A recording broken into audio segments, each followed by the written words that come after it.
As a psychiatrist, as a neuropathologist, for me God never existed. I never believed in God. I never believed in Bible. I never thought about God or Bible or divinity. In 1976, I was 20 when I was already a doctor working in Georgia. I met a lady from Texas, and I tried to leave the country many times, but I didn't have such a help. This lady tried to help me, and I became in big trouble with KGB. Because my work, I worked on adenosine triphosphate. It's a neurotransmitter in our brain. And with the conjunction of oxytocin, I discovered several things. And I was a scientist, and KGB didn't want me to go. So that's why they decided to kill me. That's how I got into another dimension of my life. I was standing on the sidewalk, ready to depart to New York, waiting for a cab, when a car ran on the sidewalk and hit me. I flew 10 meters and I fell and then ran. The car runs over me. My friends and relatives took me to hospital, and the hospital staff, friends of mine, and 2 other professors constated or declared me dead. They put me in morgue, in a freezer, and 3 days later they took me out on Monday. It was Friday night, and on Monday morning they began my autopsy. And these 3 days being out of my body, seeing everything what was happening around, seeing myself, my body, seeing my birth, my parents, my wife, my child, my friends. I saw their thoughts. I saw what they were thinking, how their thought moved from one to another dimension. It was an incredible experience. I was in darkness, in total darkness, and this darkness was pressing. This darkness existed not beyond, but existed within. What I want to say is that darkness was pressing, and I was in the middle of this sphere, and I didn't understand why and how this darkness existed. Where was I? And I understood I didn't have a body because I didn't feel it. But then I thought about light. I went through that little hall into light. But light was more powerful, more burning. I mean, you cannot compare it to anything.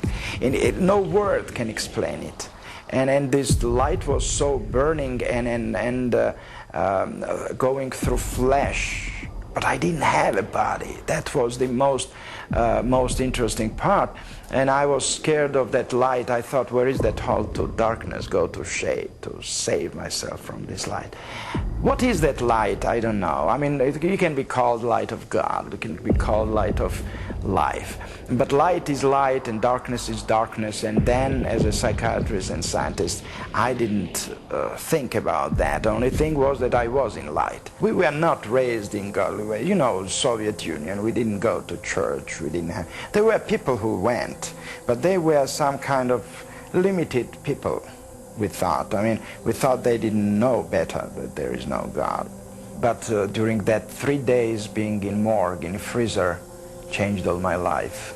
To begin the autopsy, they began to cut my chest. That was the first incision. Then I opened eyes. So when I opened eyes and he saw the pupils were convulsing, becoming smaller, to say simply, he saw that it was reacting on light. It means it's life. And they put me back into hospital and began resuscitation. My lungs were collapsed for many time. I mean, long time. I was on respirator for 90 days. I mean, it's not that it happened fast, but the life came back. And what they discovered was that life was there during the autopsy, but it wasn't that all organs worked. I mean, it was hard work for 9 months being under the recovery. It didn't happen immediately. I mean, the life was there, but it doesn't mean that I could survive if not doctors who helped me to regenerate my health and organs. When I came to life back, a lot of different experiences happened, and I experienced a lot of rejection, a lot of fight with the reality of others, but nothing could change my mind. I knew my destination, I knew my way, and I decided to leave the country. And again, this lady from Longview, Texas, helped me to move to United States, and we came to Texas, and we continue to live in Texas still. Sometimes things are beyond our grasp, but I don't try to explain it all, because I know and I believe that God knows better, and I believe that I don't need to be explained. And why it was shown to me, and why it's me chosen to be, it wasn't questioned, and I don't care about that, honestly. I care that it was. I deeply believe in God of love, and God is love.